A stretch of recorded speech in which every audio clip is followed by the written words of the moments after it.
telling y'all right now, the country's going to find out. Everything runs through Lubbock. The Lady Raiders come into Waco and knock off Baylor. Davis to the plate. Save! Texas Tech has done it. The Red Raiders come out with one of the most remarkable victories for any program this season. We can play with any team in the country. We really are who we say we are, and I'm looking forward to everyone seeing that.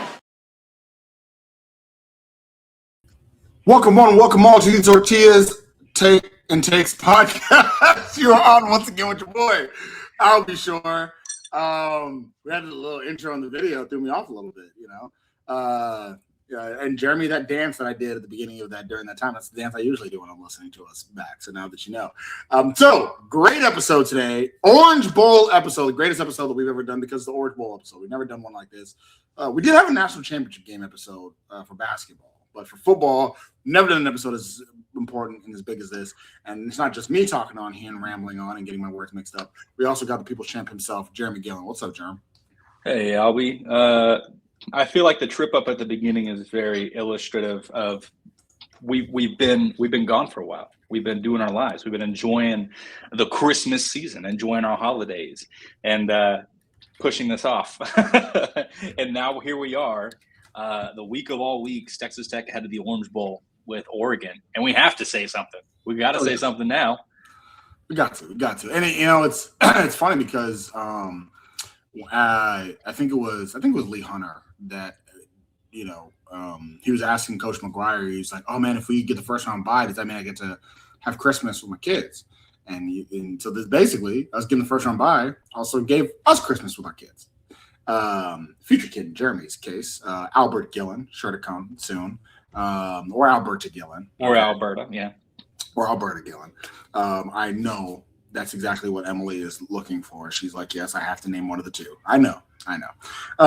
But either way, with that, we got a first round bye. We got an opportunity to see all the first round games in the college football playoff, right? We also got an opportunity to see your favorite bowl game, Jeremy, the Pop-Tarts Bowl, right? That Notre Dame, and it did not disappoint. It did not disappoint whatsoever, right? We got the full circle aspect of it, of everybody being like, this is the Big 12 team that everybody says is so great, and the Big 12 team that everybody says is so great ends up making a huge comeback, beating Georgia Tech, and it's like, oh well, you know. Yeah. Well, it shouldn't even been close. So, all right. And anyone who's watching BYU all year is like, dude, this is the team. This is what they do. It's what they do, guys. Even Big 12 fans in the first half when they were down by multiple scores, it was like, don't worry. This is y'all haven't watched enough BYU. Okay. They could be only seen the Mormon Magic. Yeah, you can be playing they could be playing Appalachian State, they could be playing Texas. They will be down multiple scores and they can come back in the end. Like that, it does not matter. Unless they're playing Texas Tech, of course. So Pop-Tarts Bowl was great, but first round games in the college football playoff, because we're a college football playoff team. You see, I was talking about it. Well, go ahead. Not just the Pop-Tarts Bowl. How about that Texas Bowl? Oh, yeah, that's right. The Texas Bowl. Shout out to the Cougs. Shout out to the Cougs. It was funny. I can't remember which bowl game was on before theirs, but it didn't go to the Texas Bowl immediately on ESPN. It was whatever the world game was playing. So when it switched over, they were already down 7-0. They had that opening kickoff return, already down 7-0. And then right after they switched over, LSU scored again. So it was 14-0 like that. It was like, well, thanks for playing, Cougars. And then just Cougars put belt to A for the rest of the game. Like, it really was not – like, the score is a lot closer than the game actually was. And I think that actually – what's interesting about that game to me is what the SEC fans have told us for a long time is that it's a different league. Blue chip players, blue chip guys, they're just so much bigger than everybody else and this, that, and the other. That's what they keep telling us, right? And there is some truth to that. I'm not going to lie and act like there's not. However – in this game, because U of H isn't even big by Big 12 standards, they're a small team. They're a small team. They don't have a lot of 4-star level players on the team. They have actually, I would argue, probably half 2 stars on that team. It's not a talent-rich roster. However, they still whooped up on LSU. So what you'll hear from SEC is that oh, this is a bad LSU team. They probably did a head coach. They did this, they did that, they did this. However, all that being said, you told me that these guys were just talent-laden, that they were blue chip guys all over the place, that they wasn't the same league. This is the same excuse that Oregon fans have been using to prop up their win over Penn State. Of like, oh yeah, Penn State sucks, but it's a different league. These are different guys. These are 3 and 4 star players. It doesn't matter. And I say all that to say, wins matter, losses matter. How good a team is matters. Not all this other nonsense of blue chip and prospect ratings and rankings stop mattering once they get to campus. When they step foot on campus, none of that matters anymore. Same thing with like the NFL. Once the guys get drafted and once the season starts their rookie year, none of that stuff matters anymore. And so it's nice to know, it's nice to say, it's nice to look at. But LSU, you have the number 1 class in the country a couple years ago, and you're still 7-5 this year. You still lost to Houston Cougars, who had like the number 80th class in the country a couple years ago. So yeah, no, great point about the Texas Bowl. Go Cougs. So let's talk about the first round of the college football playoff real quick. I was talking to my sister and her boyfriend the other day, both Longhorns grads, and I was like, so when's the Cheez-It Bowl? And they're like, oh, it's supposed to be a joke about the football coming on the college football playoff. I'm like, whoa, man, I don't even know what bowls are going on. That's not the CFP. We're a CFP program now, okay? I don't even know. Sorry, if it's not college football playoff game or the Pop-Tarts Bowl, I can't recognize it. I don't know how to. It's beneath me. I don't care. I don't even care about that. I don't care. So starting off with, so the first 2 games I want to talk to you about, Jeremy, in the first round was first game I want to talk to you about is Ole Miss beating the hell out of Tulane. I don't think anyone was surprised by it. These 2 teams have seen each other before this year. Ole Miss beat the hell out of Tulane last time. And they honestly weren't in the same stratosphere. And so people are using this as a great example of, see, told you, G5 doesn't belong. Just told you. And I would like to remind everybody, in the March Madness, only 1 time ever, or 2 times ever, has a 16 seed ever beaten a 1. Only, 3 or 4 times ever has a 15 seed beaten a 2. Most of these times, it is massive blowouts, and we've never cared. I don't care that Tulane got blown out by Ole Miss. That doesn't mean that G5s need to have their complete spot rectified. I don't care about that. And most years, they're going to get blown out. But it's an opportunity to give them a chance to compete on the field because they've earned it. Tulane earned their chance to compete on the field against Ole Miss. And sure, they got blown out. 5 years from now, Tulane might be able to beat Ole Miss. We'll never know. But I don't care that they earned the right to be there, and I'm glad they did, even though they did get whooped in the game. I got a mosquito flying around my mute button. In the middle of December, or at the end of December. Yeah, I mean, I'll be honest, I was a little surprised in the way that I expected Tulane to show up a little bit more. I was really leaning heavily into Ole Miss's lack of.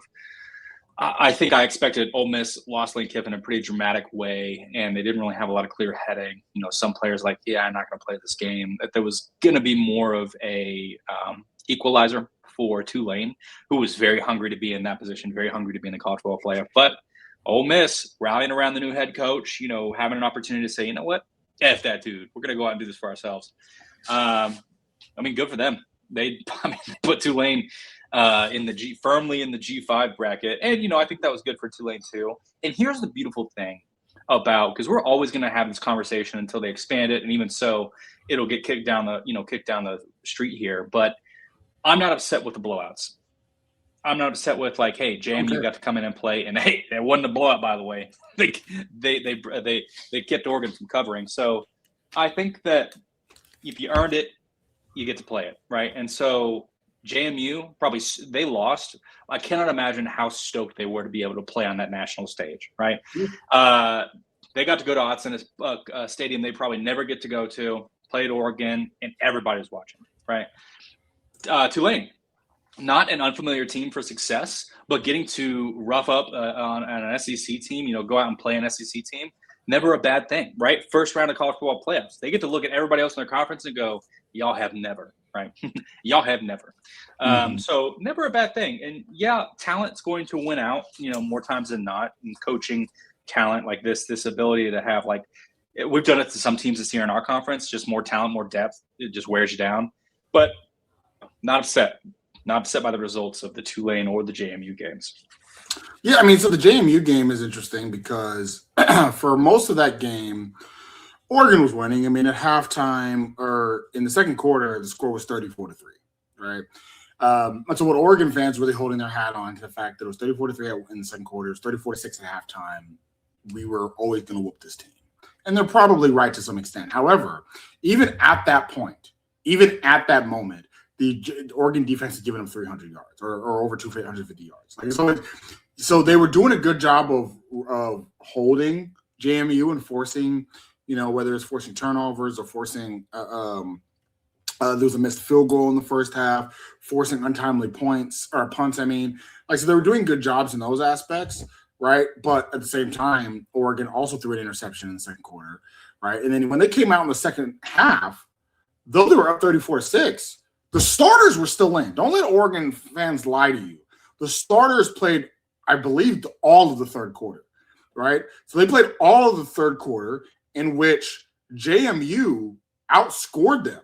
Or sorry, not outscored them. It was a tie. It was 14-14 in that third quarter, right? And actually, if you go into the second half in general, JMU outscored them. So, I mean, we're hearing a lot of this whole Oregon of, man, we whooped them, we were beating them early on, yada, yada, yada. Sure, but James Madison, or Oregon, you still threw 2 interceptions. You still didn't look great, especially in the second half. You let up against going further, it's going to be a problem for you. JMU, I think, should be very proud. There will always be college football playoff attendees. And it wasn't a massive blowout like the Tulane game. They were able to say, hey, we're here, right? Even when they had that big deficit, they still were able to make things shake in the second half against the starters. So, yeah, JMU definitely has everything to be happy for. A couple other games happened in the first round, Jeremy. Texas A&M played Miami and lost at home.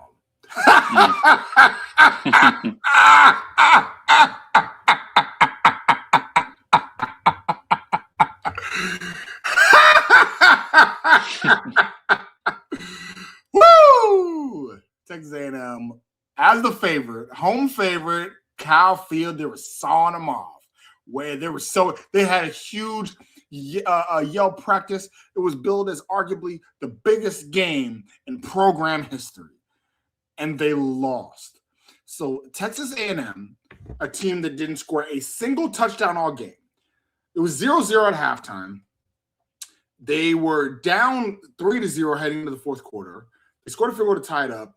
They just crapped the bed late in the game to allow Miami to win the game. And A&M is going to finish one of the greatest seasons in program history, Jeremy.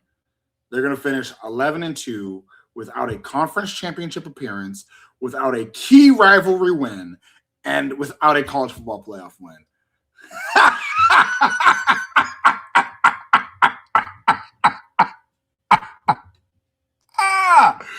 Woo! That's amazing. It's so disappointing for Aggie fans because this whole time, we had some friends who are A&M grads, and they were like, I'm just waiting for the shoe to drop all season, right? Waiting for that Aggie drop off, waiting for the reality to hit. And all the way down to rivalry weekend, it's like, oh my God, they finally started to get that optimism. Finally came back. I think we may be able to do it. I think we can beat Texas and get that bye week. And then wham, Texas. Wham, Miami. And then, like you said, oh my God, what a disappointingly successful season for A&M. Having that many wins, but not having anything tangible to show for it. That's incredible. Kudos to Miami, basically saying there's a bunch of noise, but we have one job, and that is to keep Marcel Reed we got to have Marcel Reed beat us with his arm and just basically put him in a box. And he did not show up. He was unable to show up for the Aggies. And that is so disappointing for Marcel Reed, somebody who, for the longest time, felt like, could be part of the Heisman conversation and just crap the bed. So, sucks, but that feels like a very Aggie thing. Jeremy, another game happened. At one point, the Oklahoma Sooners were up 17-0 in the second quarter. Buddy. And then, and then, woo! The Sooners were outscored 34-7. Jeremy, for the rest of the game, they were outscored 34-7. John Mateer was running circles around them boys. It was like, yay, Oklahoma, we're here. We ain't never gonna go anywhere.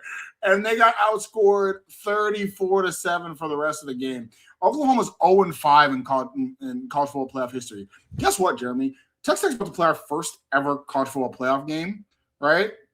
And we have an opportunity to do something Oklahoma's never done in the college football playoff, though they've been there 5 times.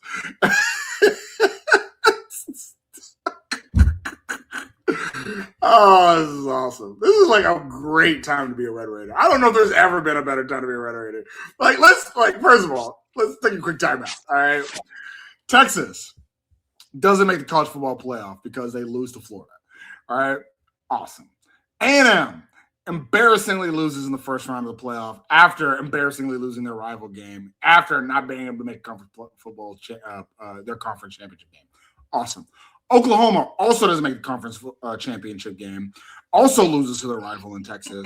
And in the first round is up 17-0 blowout. Awesome. Okay, well, how else is it great for Texas Tech then if you think you know so much, Albie? Well, basketball team goes to New York. Basketball team that had been struggling a little bit. Goes to New York. Beats number 3 ranked Duke that was undefeated. Great. Well, what about women's basketball? Women's basketball always brings joy to the haters, right? Women's basketball can't be any good. Women's basketball, undefeated. Beat Baylor for the first time since I was in college. Ranked for the first time since I was in college. And I don't want to date myself, but that was a while ago. That was a long time ago. It's been like 14 years since that has happened.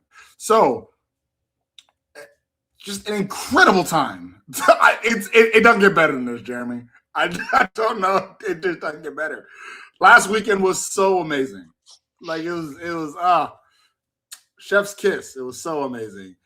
Couldn't have asked for a better first round. Could not have asked for it. Maybe if James Madison would have upset Oregon, it would have been even better. Amazing first round. Anything else? Any other first round game or bowl game that really stuck out to you? No, I think you hit it on the head. Oklahoma's failure to maintain its lead was probably the most embarrassing way for a team lost in the first round.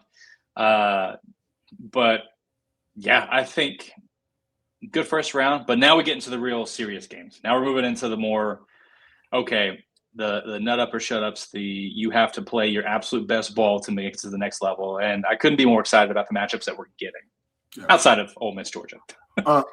Real quick before we move on and talk about Texas Tech and Oregon, South Carolina State big comeback in the Celebration Bowl over PV. It was actually I was at a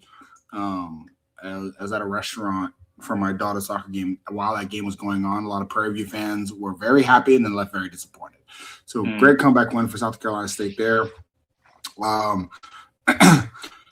Also Hawaii, nice little comeback win over Cal. That I did not see it coming. Tommy Chung, if you remember him, or Chang, sorry, if you remember him, he was like the All-American from Hawaii 20 years ago. He's now their head coach, and he's doing good things over there.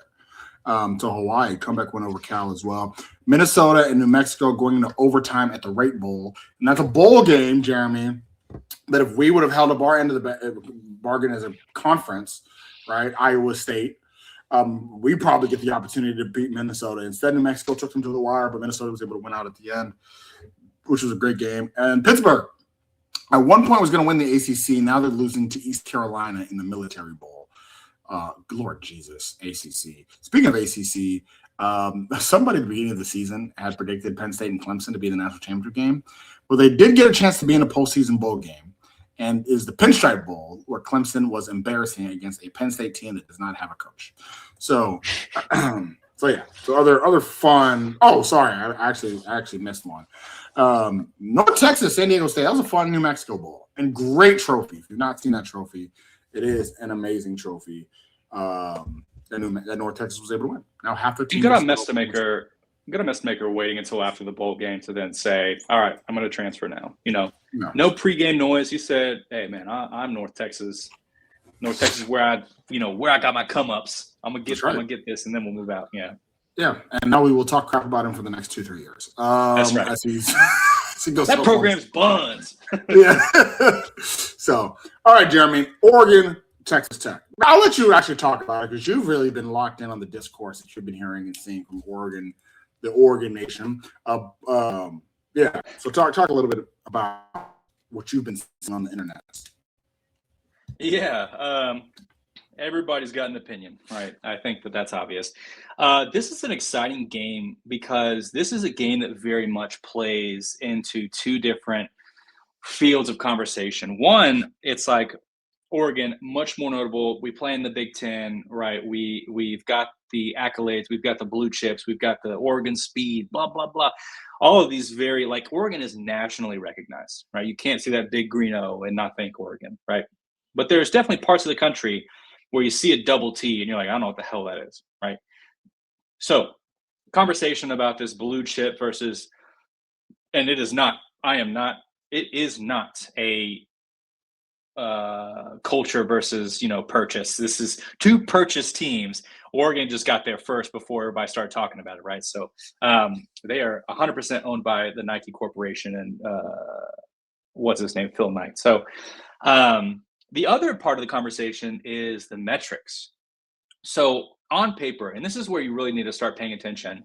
There have been some people who have done this really well, but on paper, Texas Tech and Oregon stands to be the most even keel game of the college football playoffs on both sides through the end, through the college, through the national championship. Two teams that are pretty incredibly balanced, and both fan bases are rejecting the notion that the other is that way. Right. So very noticeably for Oregon fans, they're like, okay, well, you play in the Big 12, so those numbers are fudged. Your defense is not that good. Your offense is playing against nobodies. So these numbers are obviously all fudged. Right. And on the other hand, Texas Tech fans are looking at, Oregon saying, I mean, who have you really played? Right. You played a couple of physical teams in Indiana and Iowa. You struggled against Iowa for the longest time. You lost against Indiana. You took a Penn State team who had no coach to double overtime. It took you to win that game, right? Where's your marquee win? Is it USC? You 42-27. That's a great win. But is that the marquee win for Oregon? Because if it is, then, USC hasn't really panned out to be like this big powerhouse that they wanted to be. So there's a lot of conversation around either, kind of the brand, what I'm calling the market versus the market versus the metrics. The market absolutely favors Oregon. The metrics actually favor Texas Tech. And I think one of the biggest things that if you are seriously looking at both of these teams at the 30,000 foot view, and you take away the conference bias, you take away this blue chip nonsense, the branding, you look at Texas Tech and you say, this is a team that's dominated defensively, especially against the run, has clamped down on teams all throughout the season and forced them into passing scenarios that are very uncomfortable, and has won games by basically choking teams out, right? Getting some points and keeping teams from getting any kind of momentum to come back. Oregon, on the other hand, is a team that has belligerently firepowered everybody that they've come up against. They've got so many weapons up and down, right? But they've not been able to effectively use those against all of their competition. Now you might be like, hey, but it's the Big Ten, man. Ohio State, Indiana, Iowa, yes, but then you hit that curve and then it's a huge drop off. Are you going to tell me that Wisconsin was, who held them to 21 points? Dante Moore only had 86 passing yards on the game. That was a Big Ten. That was a Big Ten monster. No. Washington holds them to 26. Dante Moore throws for near 300 yards, but they couldn't get the running game for nothing. So there's a lot of this conference biases obviously just seeping in. And so if you go and you listen to other previews, listen to other projections, all I want you to listen to is what is their argument against Texas Tech. I have heard either they just haven't, they got to prove it because the Big 12 isn't proving it to me. So it's conference, right back to the conference. Who have they played? Right, the Big 12. There is, I don't trust their quarterback. Okay, the hell kind of argument is that, right? I get that Bear Morton has seen injury this season, but he is actually one of the nation's most not secure, but like he doesn't mess up. Like Baron Morton does not mess up. And in the grand scheme of quarterbacks, he is one of the least mistake-prone quarterbacks, right? And most of those mistakes come off of getting pressure and stuff like that, right? And then the third one is that Texas Tech just hasn't faced a good offense, which is like Oregon is leaps and bounds against any offense in the Big 12, yes. But they also haven't, like, they're in a very similar scenario that Joey McGuire has said, you know, there's another level. We can hit another level. Like there's another gear that we can hit as a team. And we're gonna see if we can get there. Oregon's very much in the same boat that like Dante Moore has been a great quarterback for them, but like when Dante Moore goes or doesn't go, or so does Oregon. Like Oregon doesn't have they've got like what they call their three-headed monster, probably one of the deeper running back rooms in the nation. But like that hasn't carried through all their games, right? It certainly didn't carry them against Indiana. Some Oregon fans, I think, would argue that while they were getting some headway in the Indiana game, Will Stein kind of moved away from the running game for whatever reason. I'm like, look, no offensive coordinator at that level is saying, hey, the running game is getting us back in this game. Let me switch over to passing, right? So I think there's a little bit of conversation to have there and some deeper film that I don't care to go look at. But, you know, on paper, these are two very even teams. And it truly, like this game truly comes down to whether or not X or Y happens for either team is going to dictate whether we see a Oregon or a Texas Tech victory. It is that close for me. Stuff. No, all great points. Points there. I do think that some of the discourse that we've been seeing online, I think a lot of it goes to we don't respect the Big 12. I think that you kind of hit the nail on the head. A lot of it goes there. Because, so when I'm looking at Oregon to me is Utah. When I watch Oregon, when I watch how they play, when I watch their O-line, when I watch their running game, I'm like, oh, we've played this team before. It's Utah. Now, I think Dante Moore is a much better quarterback than Dampier is. So imagine if Utah had a better passer.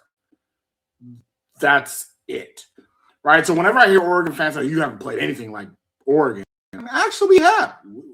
Utah, right? But you don't respect Utah. I always go back to that. The problem is y'all don't respect Utah. Y'all don't respect BYU. You don't respect Utah. You don't respect Arizona. You don't respect Houston because they're all Big 12 schools. They obviously don't mean anything. It doesn't matter that Houston won 10 games this year because they're a Big 12 school. It doesn't matter that BYU had a 12-win season. That doesn't matter because they're a Big 12 school. You don't respect Big 12 schools. So whenever I look at Oregon and they're over here saying, well, you haven't went up against a rushing attack like ours. No, we have. We've went up against a rushing attack that averages more rushing yards than Army and Navy. They're number one in the country rushing attack. And the fact that Utah wasn't even a finalist for the Joe Moore Award as far as the Utah line is asinine because they have two tackles that are potentially going to go in the first round of the NFL draft, right? We've played against it. So actually, I think the Utah game is going to really come into effect in this game against Oregon because we've played you before. Now, you can argue that the difference is the Dante Moore effect. I'm getting that in a second. The Dante Moore effect can be the problem. But running-wise, which is the strength of this Oregon team, I would find it interesting. Right, it reminds me a little bit of Michigan a couple of years back when they won the national championship. Everybody was talking about how great J.J. McCarthy is. I said, okay, well, how great can J.J. McCarthy really be if you run the ball all the time? Right, and most of the time, Indiana, think of even Vanderbilt, the best player on their teams are the quarterbacks. They put the ball in the quarterback's hands. Right, when it's winning time, you put the ball in the quarterback's hands. Oregon, when it's winning time, they put the ball in the running back's hands. Right, and so I'm not trying to knock Dante Moore on that one, but it's obvious to me, it's obvious to Dan Lanning that they're at their best when they run the ball, right? And so but you're not going against the number one in the country. And you should be worried, but the only reason why Oregon fans are not is because they do not believe in the Big 12. And the whole time I've been thinking about this, I thought, what if Nick Saban's Alabama's team in the 2010s played in the American? Would you not trust them now because of the conference? What if the Cam Newton Auburn team played in the Mountain West? played in the Pac-12. You would just be like, well, the conference. So like what? They're still just as good. They still have Cam Newton, right? They still have all of the team that they had. But you're like, I don't know. All right, the Tyrann Mathieu LSU squad. All right, would you be like, no, they're not good enough? All right, they don't deserve to be here. Derrick Henry isn't a good running back because he plays in the Big East. You know what I mean? Like stuff like this is just nonsense. I don't care the conference they played. Everybody we've played, we've beaten by multiple scores. The only game that was even close we ended up losing was against Arizona State without our starting quarterback.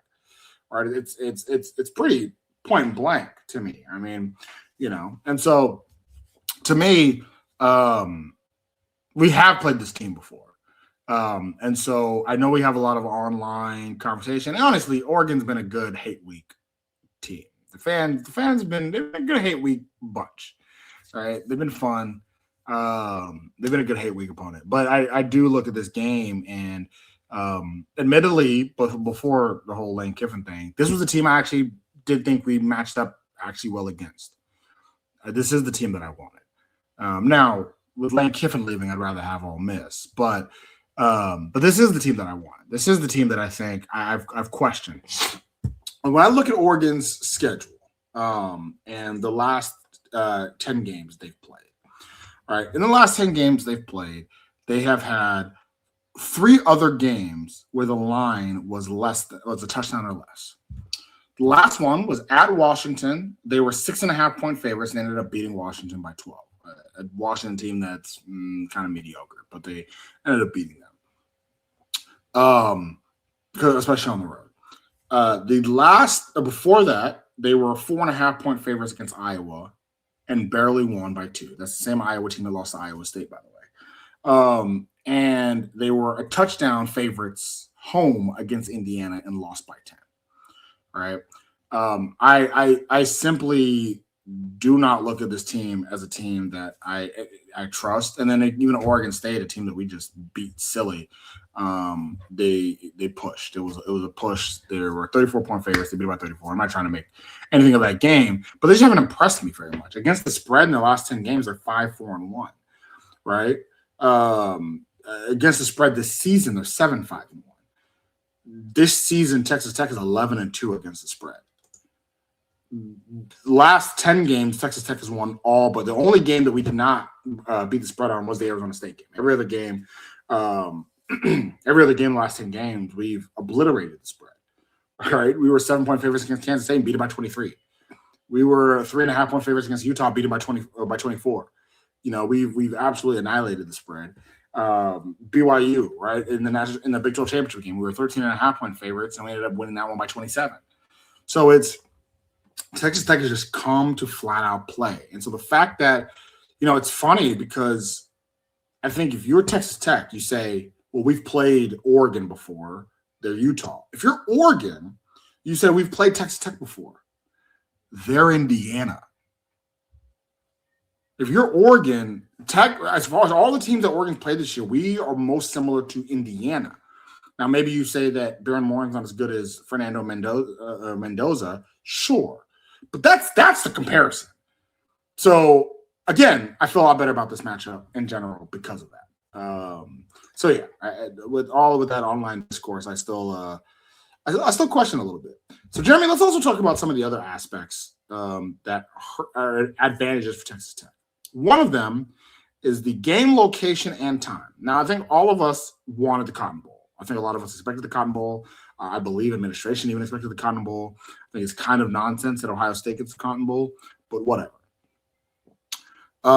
We have the Orange Bowl, which is fine. We're recording this on Monday, the 29th. The team, both Texas Tech and Oregon, left for Miami today. Both teams left at around the same time. So Texas Tech left at 11 a.m. Central Time, and they got to Miami at, I believe it was a little before 4 p.m. local time, right, in Miami. About a 3-hour flight, 4 p.m. local time. So time to do whatever they need to do in the morning, time to rest up, get good time, good to go. Oregon left at 9 a.m. local Pacific time and will arrive in Miami at 6 p.m. local Eastern time. Day wasted. Day's done, right? Also, after my day today, both teams will have 2 full days to just be in Miami to get acclimated to everything. The following day, that Thursday, Texas Tech will start a game at 11 a.m. local, normal. Tech has. I mean, when we played BYU in our regular season, that was an 11 a.m. game. 11 a.m. games are pretty normal for Big 12 teams and Big 10 teams, unfortunately. Oregon, however, though they are a Big 10 team, purposely, it's known they're not going to take. West Coast teams don't take those early morning games. This will be the first 9 a.m. game they've played all season. Maybe I don't know the last time they played a 9 a.m. game this early, right? And let me tell you something. As somebody who does travel across the country, you don't get used to this time change like that drastically in 2 days.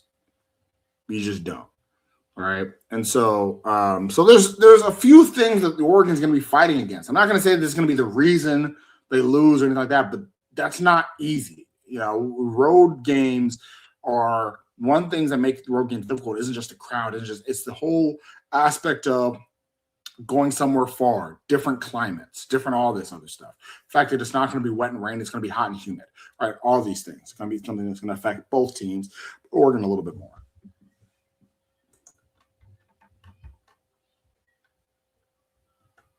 I'm a firm. You muted me back. Albert doesn't want to hear my point.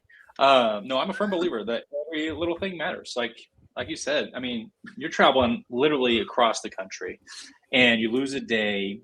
Now, will that make an ultimate difference in the game across the team? No, but you do have a little bit more to fight against when you're getting up at your biological clock, saying "Hey, it's 9 a.m."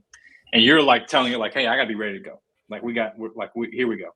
One of the biggest concerns about Texas Tech getting the 20-day spread between last game and now versus Oregon just having their game against JMU and now, the narrative that is built around the bye week, thanks to last year's college football playoff, is that too much time off makes you lazy. Too much time off. All those teams started slow, right? So, yeah, maybe that's a little bit of hangover, but Oregon's going to have a very hard time not starting slow with everything, all of the biological things that we're talking about right now. And all the issue getting up early, getting ready to go, being out there, sticking to the game plan, and doing so early, right? So I think the little things do matter. Now if Oregon comes out and blow us out, 40-12, then hey, it may have affected them, but probably not.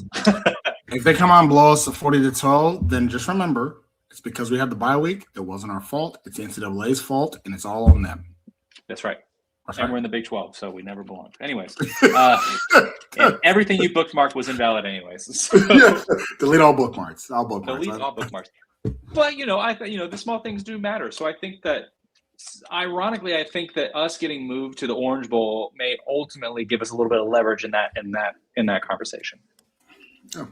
So let's talk about the game itself. So I already mentioned it when talking about Oregon's offense. They got big bad quarterback Dante Moore. Dante Moore right now is, if you're fighting for a number 1 overall pick. If Dante Moore has a playoff run, he could have his name called and be able to pack his bags out to Vegas and become the next Las Vegas Raiders quarterback, right? Maybe even the Indianapolis Colts maybe move up, or I know that the Giants, even though they drafted Jackson Dark last year, maybe they decide, Dante Moore's our guy. So if you're Dante Moore, you are playing, you personally are playing for a lot because you have the opportunity to hear your name picked first, or at least in the top 5 with a great performance in this college football playoff, right? And now the question is, Jeremy, is he as advertised? Is he this top 5 NFL pick, or is it a little bit of fool's gold? Oh, you want me to? Oh, well, I think that. Okay, number 1, Dante Moore not a senior quarterback. I think a lot of people who are not following the Ducks, who are just kind of stepping into this for the first time, like Dante Moore is not a senior, not like a rugged, like, man, I've seen some stuff and I'm here to tell you I can get through anything. He's a sophomore, listed as a sophomore. So still kind of green around the gills. So when we look at his stats, and remember that Oregon as a unit, while they do like everything runs through the running game is meant to set up chunk plays for the passing team or for their passing offense. So when you look at the fact that, Dante Moore's got like 3,000 yards, right? 28 touchdowns. Go look at the more advanced statistics of like, what's their third down percentage, right? How many trips do they actually take to the red zone? Not many, actually. And as a third down team, they're actually pretty bad. I think that they're somewhere in the bottom half of the 82nd or something in like third down completion, right? They're not that good because what they try to do as a team is they try to set up, you got to commit to the run, otherwise you're going to lose this game. You got to commit to run defense, otherwise you're going to lose this game. So teams overcommit to the run defense. All of a sudden, you have very talented wideouts for Oregon saying, you know what? I'm gonna run past you because I'm a lot faster than you. All Dante's got to do is toss it right over top, right? So guys like Malik Benson, Kenyon Sadiq as a tight end is one of the best tight ends in the nation. But Jeremiah McClellan, DeCorian Moore, like they have got a lot of people at wide receiver, and each is as good as the last, as how they advertise it. So Dante Moore, his job is pretty complete. If you put Dante Moore on like a Tulane, or if you put Dante Moore on like a Houston, does he see as much success? I don't think so. And the reason that I don't think so is because every time that Oregon has played what I would consider a physical team, Indiana especially, Iowa especially, Dante Moore has had a very hard time at getting himself straight, like getting his reads straight, getting his he feels rushed. And anytime that there's been, watching limited tape, anytime there's been a decent rush on Dante Moore and he's been popped in the mouth, he really starts to lean into threading the needle, right? Feels very early Baron Morton. I can make this throw. I know I can make this throw. It's double, triple coverage, but I can make this throw, right?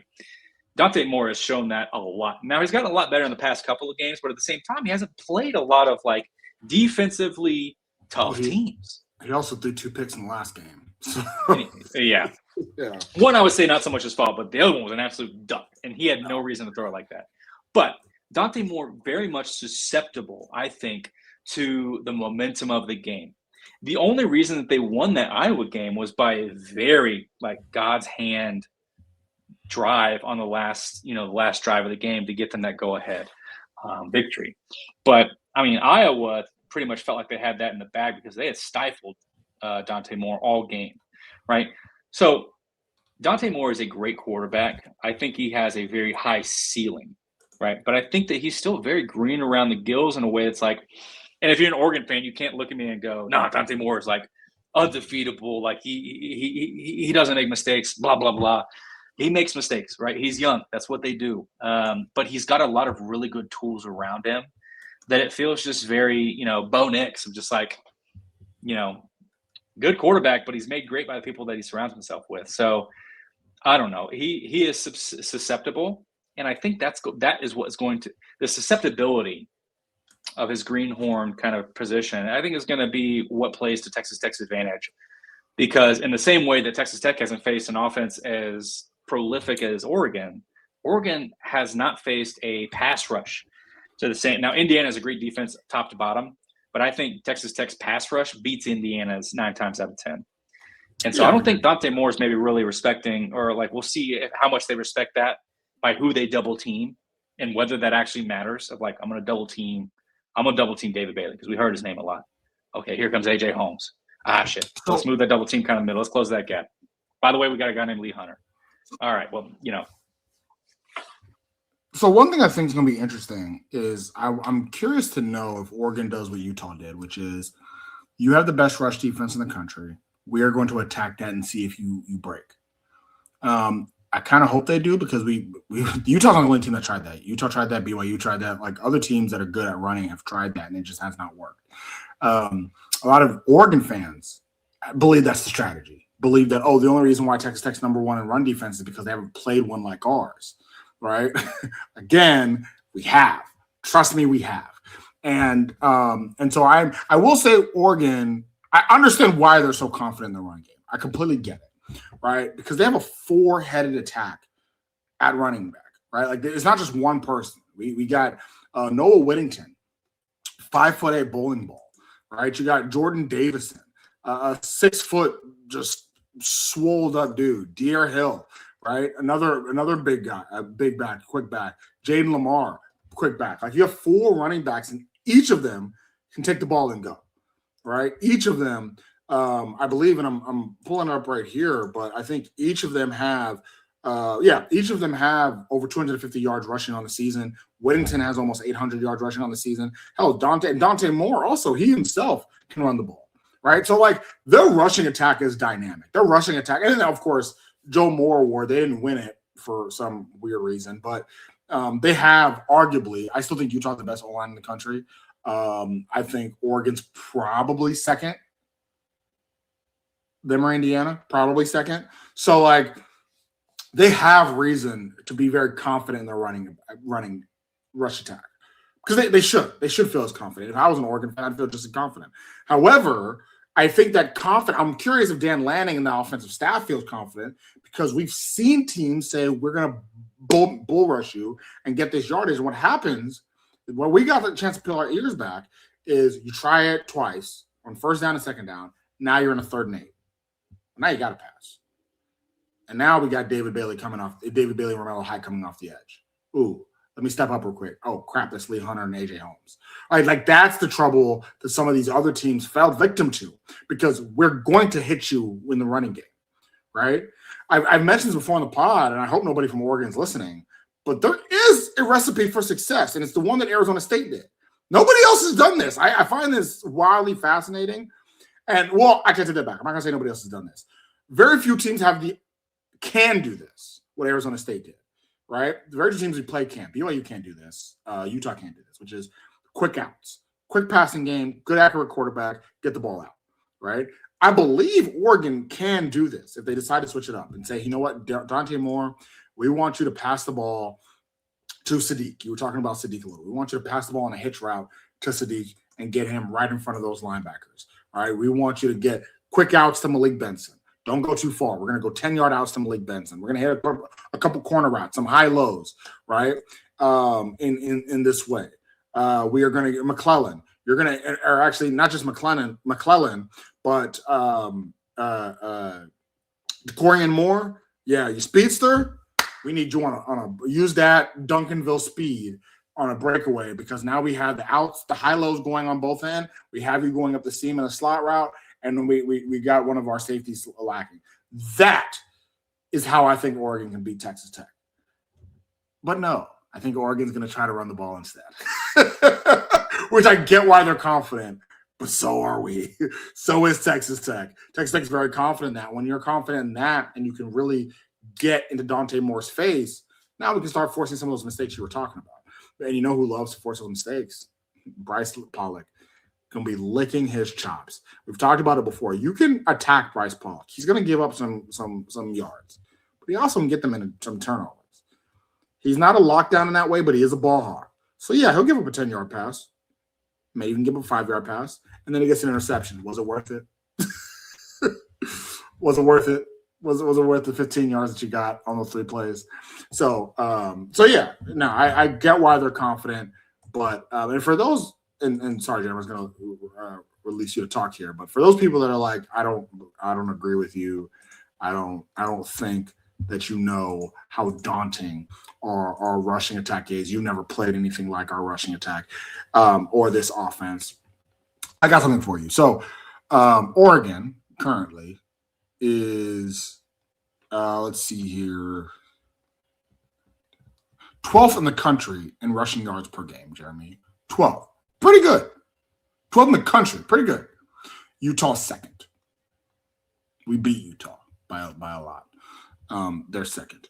Okay. So that's fair. You know what? But this is still a pretty good team. What about total total yards, right? What about total yards? Oregon has to be pretty good in total yards, and they are pretty good. They are pretty good. Utah is 11th in total yards, 468.9 yards per game. Pretty good, Jeremy. Utah 6th. Well, what about points? What about points? I mean, I've obviously never seen a team like Oregon. What about points? They put up a lot of points, and they do, Jeremy. They do. They're 9th in the country in total points. They 39.2 points a game. Good job. Oregon is 5th. And Jeremy, when it comes to total yards and points per game, you know who's also higher than them? The Texas Tech Red Raiders. We have more points. We have more yards. What about advanced metrics, Jeremy? Advanced metrics has to come out in Oregon's favor, right? And honestly, you're right. It does. They are 5th in EPA per play offensively. That's real, or 6th, sorry. 6th. Really good. Oregon is 8th. They're right there too. Like, y'all, listen, y'all ain't going to do this to me, all right? Oregon has EPA per play. Oregon does have the number 1 rush offense in the country. Great. Utah's 5th, right? BYU 6th. So we played like it's acting like we've never played a team like this before. It's wrong. It's not true. And then overall, offense and defense together, Oregon is 4th in the country. Congratulations, Texas Tech is 3rd. So stop playing with us. The whole point of that whole rant is stop playing with us. All right. So with that being said, Jeremy, what about this defense? Or yeah, wait, before I move on, do you have anything else to say about the offense that I maybe didn't get to? I love how you're leaning definitely into the market versus the metrics, right? So market's always going to say like Oregon's going to have the edge in this game, but metrics, you look at the metrics, you have the metrics and to go to that another fork in the road where it's like, do I actually respect the metrics or do I say that the Big 12 makes it inflated, right?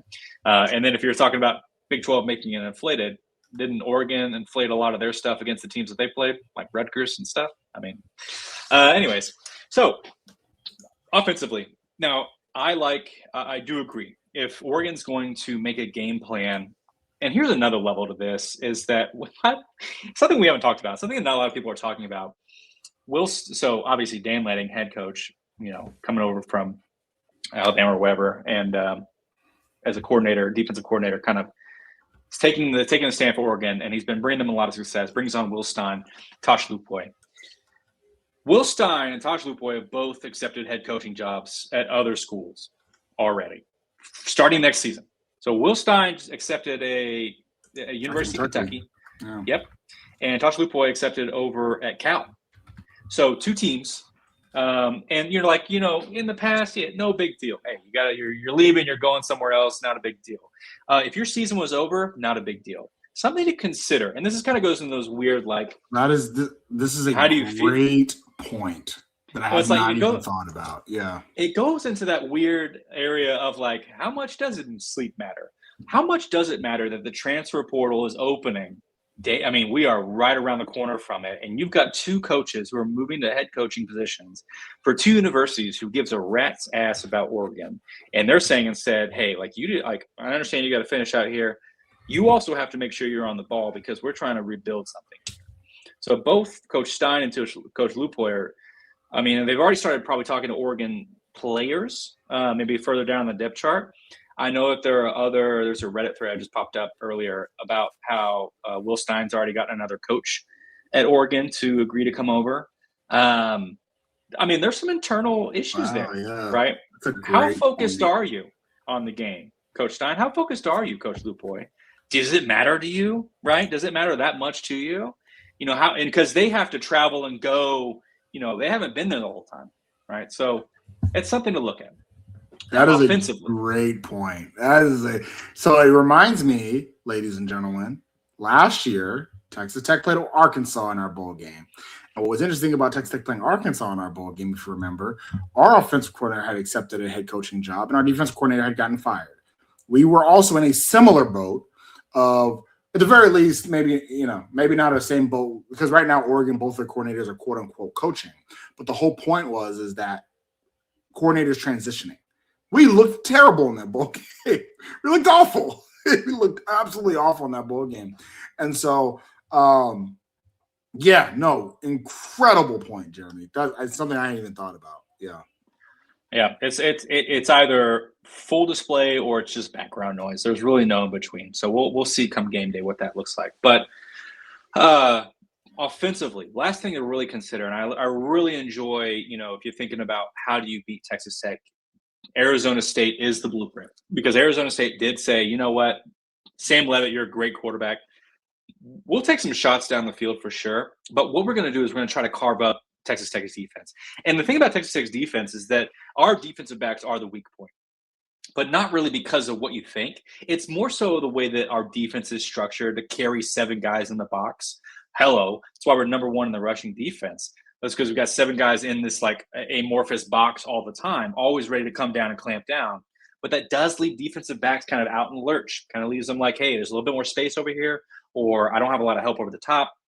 It looks a little bit different for the defensive backs. So what Oregon can do is the same thing that Arizona State did was hit those gaps. The gaps are not going to be sexy. You're basically telling Oregon, hey, don't go for the chunk play.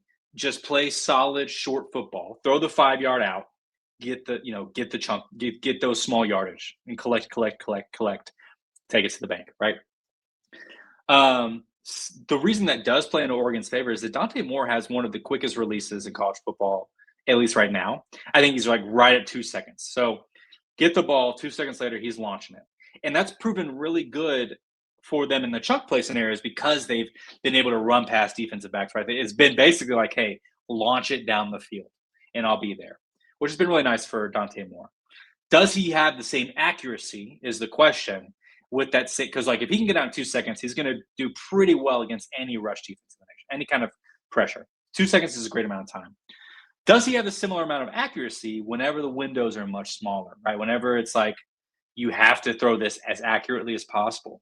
That's what gets a little bit more of a how good is Dante Moore at this point in the season. I think he has the ability to do that. The question, I think, for Oregon is do they have the ability to sustain that when the defensive line and the linebackers are stunting? They're still, the pressure is the same in the third and fourth quarter as is in the first. We'll see. So, but offensively, I think Oregon's best bet, unless we are just completely lost on our own defense and like how bad we might actually be that we just haven't seen all season, unless there's some weird facet of that, like Texas Tech defense sucks, the short routes, what Arizona State did, it's a perfect example. Like that's what Oregon has got to do. It's not going to be sexy. The fans are going to be so pissed at Will Stein about it. But if that gets them the win, that's the blueprint they needed to follow. Yeah, and I agree. And honestly, Sam Levitt's the best quarterback we played all year, and he's the one that probably was the most successful against us. Dante Moore is right there. I mean, if not better, right? So if I'm Will Stein, I absolutely attack that. I don't attack the run game route.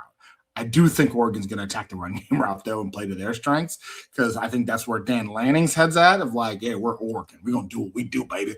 I'm hopped up on cocaine and Red Bull. All right, I'm going to do what I do. But if I'm Will Stein, I say, relax, coach. All right, chill out a little bit. Let's throw some of these out routes, get away from the linebackers, do some work some in and outs, do some high-low action, and see if we can make things shake that way. Because I do think you and for Dante Moore, I mentioned it a little bit ago, but like you have a theoretical opportunity to play the 3 best defenses in the country: Texas Tech, then potentially Indiana, then potentially Ohio State. Those are the 3 best defenses in the country. If you beat all 3 of them, you will be the number 1 quarterback in the draft. Like it'll be you if you go out and you ball on all 3. So if you're Dante Moore on this plane ride, I'm thinking, this is my opportunity. This is my chance. This is my chance to earn that generational wealth that I'm about to do. So, but flip side, like you mentioned, the biggest difference I would argue with him and where he sometimes turns into Josh Hoover or Sawyer Robertson is I got to do this myself. let's zip this ball in there between 3 defenders and buddy Bryce Pollock's there. So, so there's that. So defensively, Jeremy, so a lot of people have talked a lot about strength on strength, Oregon's offense versus Texas Tech's defense, which I find interesting because, I mean, couldn't you argue it's all strength? Like I mentioned it before, Texas Tech also has a really highly ranked and rated defense by most metrics. Oregon, not so much. Still good. I'm not taking it from like Oregon's defense is still good. This is still Dan Lanning we're talking about. This is still a good defense. Oregon's defense is still actually, we've been making fun of Oregon's defense lately, but they're still like by the statistically 7th ranked in the country. Now Texas, when it comes to yards, Texas Tech is 3rd, but Oregon is still 7th. Right, still a good defense by that margin. In the country, right, Oregon is 10th when it comes to points per game. Right, like they're still a very good defense. And if we're talking about where their strength is for Oregon, isn't necessarily rush defense, but it's pass defense. I mean, their pass defense is 6th in the country. They only let up 158 passing yards per game. Right, and which is pretty amazing in itself. So, Jeremy, what from this defense are you expecting on the Oregon side? Yeah, the name of the game for Oregon is putting pressure on Baron Morton. Like that's their number one thing. With Texas Tech, I think our offensive identity is a lot more balanced than Oregon, at least like by the numbers of how many pass plays versus rush plays, and Oregon uses the run to set up the pass. Texas Tech uses the run just to create short third down scenarios. Like what Texas Tech has done better than most teams in the country is had the shortest yards on third down, and their completion percentage has thus gone up, right? And part of that is either the quick out routes or the running. And Texas Tech really doesn't care how they do it, right? I think something that Coach Leftwich has kind of settled into this season is being more balanced whenever, or like one way or the other for what the game requires, right? So Oregon, their best shot defensively, and Oregon is an interesting kind of mirror of Texas Tech, where or an inverse of Texas Tech, where Texas Tech rush defense is insane, right? We have the front 7 that'll dominate you. Oregon has a really good defensive back core. They have done a really good job of clamping down on good receivers. They're very fast. They're able to move to the ball. They kind of have a star position, kind of like Texas Tech. Looks a little different, though, for their linebacker. But I think that Oregon has done a really good job of defending the pass. So the one thing that Oregon has struggled with this season, and I through a different couple of replays I've watched, is lane integrity.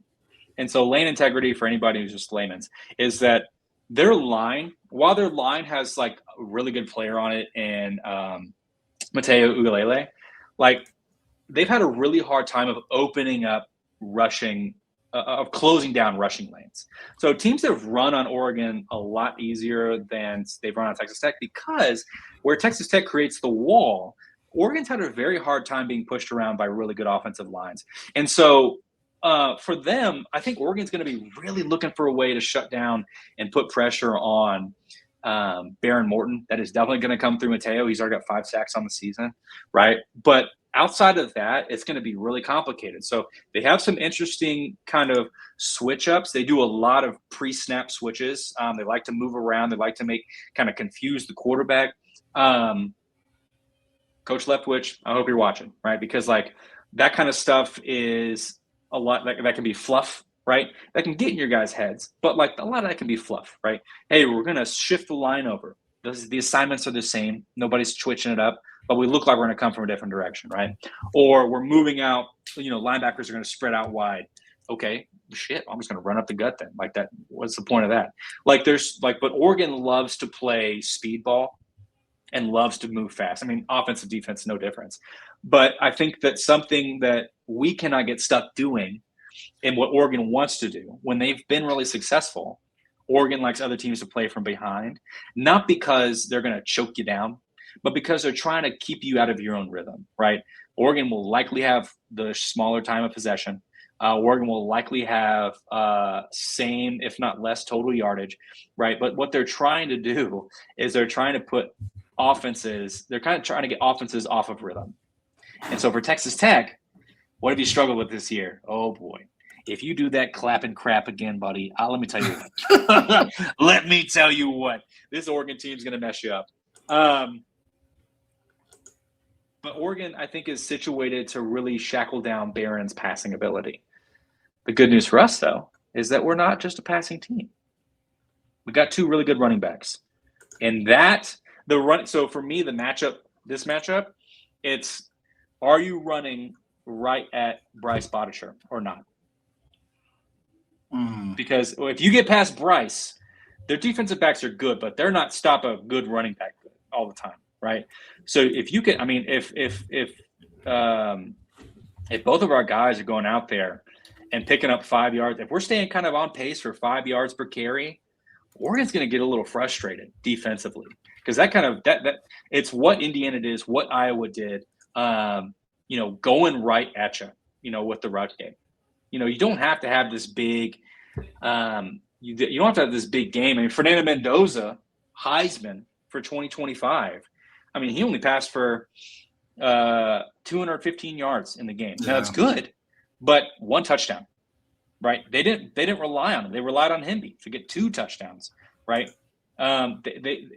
It's all about understanding where the holes are for the Oregon defense, and for me, that's right up on the front line. Mateo's an excellent defensive lineman, one of the best, but you need more guys to make it a line, right? So the defense is good,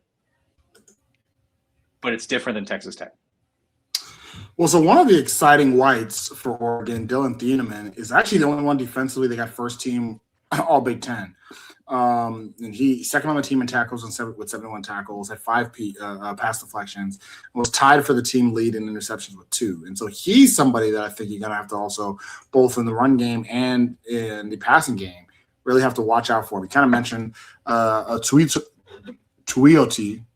You're better at the pronunciation than I am. Off the edge was great this year for them. 7.5 tackles for him. But even then, that was only good for third team All Big Ten, right? Bryce Bottisher was only good for second team All Big Ten. So now, mind you, I've talked about this before. I think Indiana and Ohio State and Texas Tech are the 3 best defenses in the country. Indiana and Ohio State are in the same conference. So a lot of the defensively, the guys that were first team and were from one of those 2 teams, right? It was Aiden Fisher from Indiana. It was Arvell Reese from Ohio State. It was Katie McDonald, Tyreek Tucker. Right? So it was hard for Oregon guys to get on that second team. But still, I'm over here sitting back like, well, wasn't that hard for Anthony Smith from Minnesota? Wasn't that hard for Derek Moore from Michigan?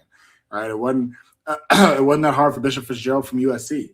Right? Oregon really just did not have a lot of guys that made it. And so because and I think if you're an Oregon player, they've kind of been disrespected. Nobody's really looked at this Oregon defense and said, the offense is taking a lot of the headlines.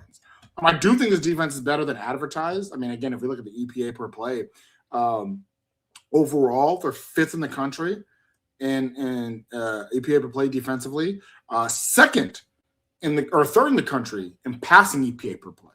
Now, Texas Tech just happens to be 1st overall and 1st in rushing, and actually 2nd in passing, which actually was surprising. So you just might be playing a better defense, but that doesn't mean that you're not a good one in itself. So I do think there's a little bit that we're going to have to watch out for. I mentioned this a little bit defensively, who this team kind of reminds me of, or who I think we may have to worry about with them a little bit and stuff like that. So I've been thinking about this, and a little bit of BYU defensively. Defensively reminds me a little bit of BYU, which is you're going to give up some yards, but you're also going to reduce some points. And where this is if you're an Oregon fan, what is the one thing BYU did a really good job of in both times we played them? We had to settle for a lot of field goals. We had to settle for a lot of field goals in the red zone. So I think that's going to be a big piece there overall. So Jeremy, Orange Bowl edition, my friend. Now we're talking about the Oregon defense. Who on the Texas Tech offense going up against this defense is going to have to play well for us to do something Oklahoma has never done, which is win a game in the college football playoff. For our defense? On Texas Tech's offense going up against this Oregon defense. Yes.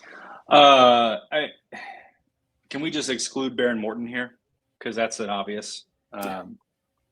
So Baron Morton, obviously. Who I will say today reported after getting in Florida, I think it was after they arrived in Florida, he basically told a reporter that he's feeling 80%. right? He was 70% for the BYU for the championship game, which is insane. He's got the airline fracture. But now he feels like the 20-day rest really helped him kind of get back to 80, 85%. Not 100, obviously. There's no such thing as 100 when you're nursing a hairline fracture, though. So pretty good. And he ran a little bit in that conference championship game. So that was pretty cool. So that's important, right? We'll see how he plays. But, dude, I think Caleb Douglas, nobody is talking about Texas Tech wide receivers. Nobody out there is going, oh, man, Texas Tech's wide receiver X, Y, or Z. Nobody is doing it. And I'm so baffled by it because, like, while, yes, you've got really good receivers for Oregon, dude, Texas Tech has good receivers. What are you talking about? Caleb Douglas, Reggie Virgil, Coy Eakin, buddy Terrence Carter Jr. You're not the only people with a tight end that can go out and get it, right? So, I mean, so their best receiver is stats-wise, right? We're just looking at stats. But the best receiver, Malik Benson, right? You have to say it stats-wise, 36 receptions, 645. Here's the thing, averaging about 18 yards a catch. So, again, chunk plays galore, 6 touchdowns. Caleb Douglas, 846 yards, 15 yards average, 7 touchdowns. Like, I mean, bar for bar, buddy. So I think we need a wide receiver to step up and go after the defensive backs for Oregon. And for me, buddy, I mean, Caleb Douglas, we've talked about him this season. He's shown up in really big ways down the stretch, some really great catches in the end zone. Go out and show me some more. Go against these elite defensive backs and show them what you're made of, man. Like, go out and do it. Because I think that if you can give Baron Morton one receiver that is going to be consistent this game, that takes a whole load off of Morton's shoulders, right? Having a guy that you can say he's going to be a sure hand when I need him to be is going to make the difference when it's fourth quarter and we are very close. Like maybe it's a tie game, maybe it's a 3-point game, maybe we're trying to come back and get the go-ahead field goal or touchdown, and you need a guy to pick up good yardage with sure hands. Caleb Douglas, man, out of the group, give me Caleb Douglas. Good pick. Good pick. I was thinking about him too. He's somebody I thought about, but come here. I know you listen to this podcast. Cam Dickey. Cameron Dickey. They don't respect you. They don't respect you. They didn't put you first team all Big 12, even though you were near the top of the Big 12 in rushing yards. Sharing the carry. They don't think that you got it. Everybody's talking about all these big plays Oregon can do. They forget the fact that Texas Tech's running game is how we hit home runs. They forget all that. Cam Dickey and the Texas Tech offensive line, show them who you are. Cam Dickey, I expect at least a big run, at least one, maybe 2 big runs from Cam Dickey that equal a touchdown. Cam Dickey, show them on a big stage down in Miami what you're made of. If Cam Dickey has a big run and gets a touchdown, I'm talking like over 30 yards, that will be embarrassing for Oregon fans and the Oregon team who is touted for being tracks fast, right? Track speed. Yeah, we'll see. If Cam Dickey outruns you, buddy. We'll see about that. All right. We'll see about that. So and obviously you mentioned Barry Morton. He's gonna have to come with it. We got and we're gonna have to capitalize on some of these plays. So defensively, who from the defensive side of the ball is gonna have to do big things, Jeremy? David Bailey. Yeah, I know it's not a sexy pick, but I said at the beginning of this podcast, the top of the pod, like there are a few things. There's an XY equals win in this game for either team. And defensively, if you don't get home, Dante Moore will tear you up. For me, I think David Bailey being the guy he's supposed to be, right? And yeah, he's probably going to get double teamed. But if he's getting double teamed, that opens up for other people.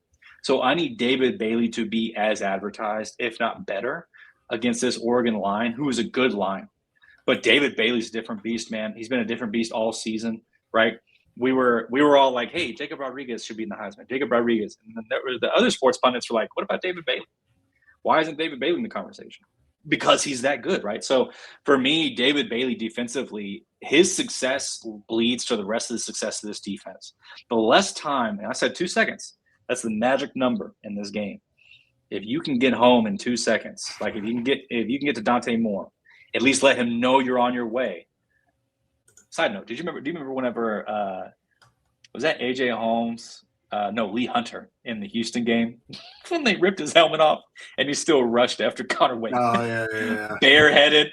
Yeah, that's That's a terrifying. way to, by the way, that's a way to get in someone's head. That is one surefire way to get in someone's head. But like, hey, let Dante know you're there, because what he does, he's a pretty boy, 5-star, stand up tall, don't like to run if I don't have to. Like, I'll do it if I need to get the first pick, pick up the first down. I want to stand up tall, look good, and make a big pass, collect my check. Let's bring him down into the mud. Let's bring him down into the grass, right? Put his ass on the grass. If you get home, the rest of the game starts to lean our way. So for me, David Bailey, no doubt. The Oregon has 3 guys that lead their team in interceptions with 2. Bryce Pollock has 5, and he's going to get a 6th in this game. Bryce Pollock's the guy that I have. I've called his name out a couple times already because I think he's going to have the opportunity to do this and be the ball hawk that he is. And so, yeah, I think Bryce Pollock with the assist from David Bailey as well, it's going to be the guy here. I also think that, Oregon's going to have plenty of time to see the tape. And one of the things they're going to do is, we can't let Jacob Rodriguez go crazy. We can't. And we saw BYU do it too. I mean, Jacob Rodriguez actually hasn't gone crazy last game, which opened it up for guys like John Curry and Ben Roberts to ball out. Now, I think what's going to happen is they're going to key in on, we can't let Jacob Rodriguez do this. And we let Jacob Rodriguez do this, Ben Roberts might do this. And it almost takes your eyes away from all the other stars we have on the defense, like Bryce Pollock, who has 5 interceptions on the day, tied for 7th in the country, right? And it's going to give him an opportunity to do so. So Jeremy, before we get to some of our predictions, we're going to switch sports a little bit. Let's talk basketball real quick. You weren't expecting that, were you? Let's talk basketball real quick. So I mentioned before how the men's basketball team went up to Duke and incredible comeback. One of the, if not the greatest comeback in Texas Tech men's basketball history, coming all the way back, beating Duke, 3rd-ranked Duke, undefeated Duke, and winning that game in Madison Square Garden. The game that completely turned everything around, I think. Since that game, went against Duke, recently they played Winthrop. And mind you, some people may be saying, well, it's just Winthrop. I was at the game where Texas Tech played Milwaukee, Wisconsin. They did not play well. They beat the team by 17, but did not play well. I think a lot of these early season games, this team has not played well. I didn't think they played well against Sam Houston. They really beat by 21. I didn't think they played great against Wyoming. They beat by 4. They didn't play well against Northern Colorado. They beat by 11. This game against Winthrop, they didn't care who was on the schedule. They whooped their boys by 30 and played great in it, right? And so now it seems like that game against Duke may turn the tide on the entire season. What are your thoughts on this basketball team, and what are some of the great things that you're seeing? I do like the Duke team, the Duke game as a metric, because remember, down 17 points. We were already down 2 players because of fouls at that point. Felt like we had a pretty it was not looking good, right? But then you bring on Nolan Groves, man. Nolan Groves, a freshman who ain't played a minute. And he was like, you know what? See Cameron Bozer? Go out and defend that guy. And Nolan Groves was like, dude, I'm on it. Like, bring me on, coach. And Texas Tech takes that momentum into an overcoming. Christian Anderson, 27 points, 5 assists in that game. Incredible comeback against Duke. And like you said, up until that point, when we got down 17 points, for me, looking at the breadth, the body of work on this season, you had a close loss against Illinois. You had that loss against Arkansas. Both of those were very disappointing. I felt like, man, we're missing a piece. There's something not here. That we are unable to, first of all, why do we give up so many points to these teams? That's its own thing, right? But I think that this team is having a really hard time kind of identifying the way that they operate together, like the way that they make this thing go. Yeah. And that Duke game really kind of put rubber to the road where McCaslin, you saw him every time they were coming out of timeout. He's in their face. He's like, we're going to win this game, but you got to buy in. You got to believe this. And he told JT Toppin, I don't care if you miss these free throws. We're still going to win this game. So McCaslin's out here carrying the wagon of belief for everybody. He's like, you know what? If you guys don't want to believe, I will. Right. Yeah. And so I think that's kind of helped them turn a corner that victory against Duke's a huge momentum boost. Right? And Winthrop, like beating Winthrop the way we did was very comforting. Here we go. Right, back in we're in the conference play. Oklahoma State's up first, and then we're already going to Houston. Right, on the 6th, we'll be in Houston. Huge. Now, I'm going to need to see it a little bit more, just because I don't want to say like we kind of carried this momentum and now we're really good again. I need to see if we're playing Big 12 competition for the whole game. Are we able to sustain success? Right.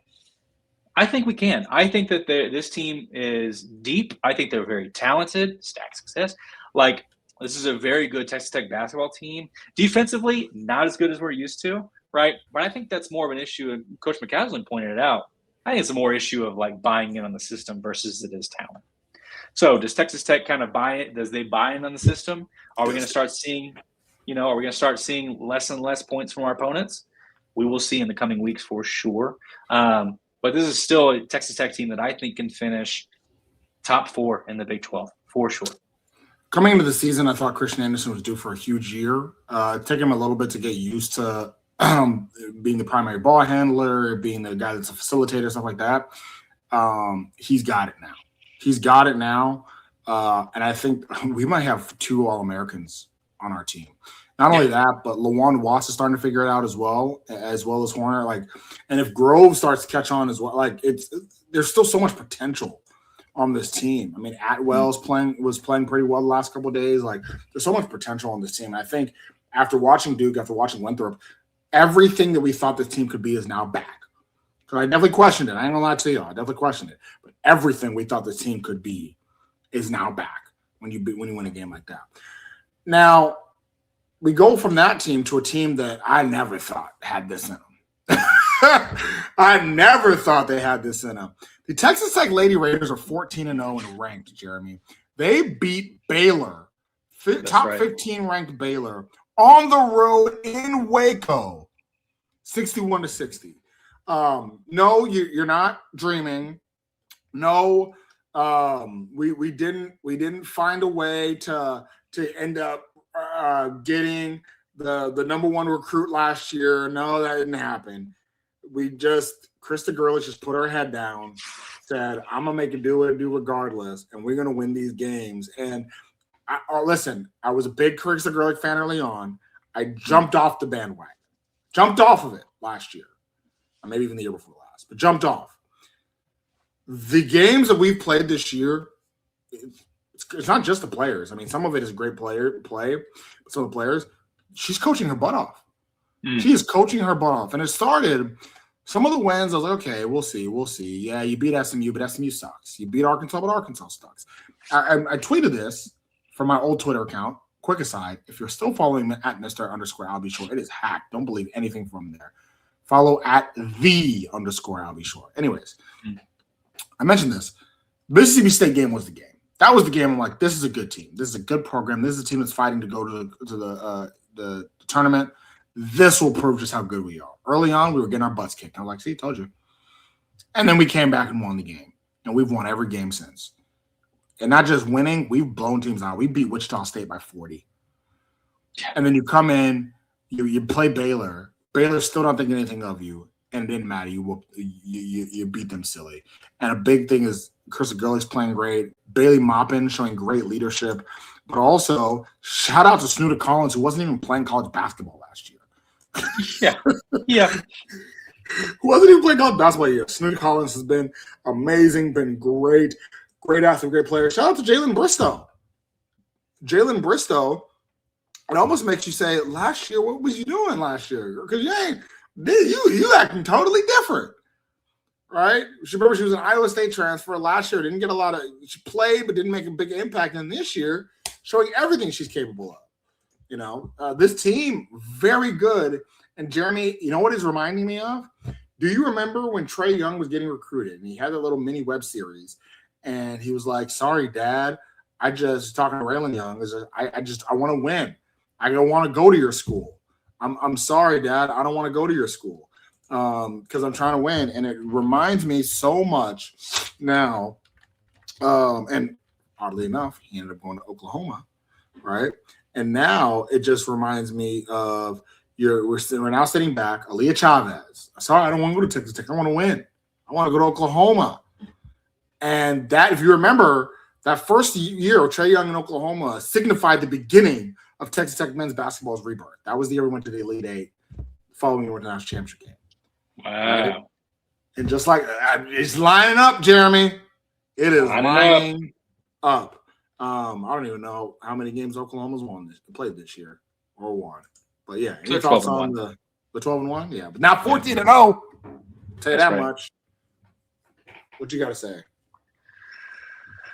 Oh, buddy, I think that was a really interesting narrative that you just painted there, and it would be incredible to watch the Lady Raiders take that in a very mirrored fashion. No, Jeremy, I don't like how you're starting this at all.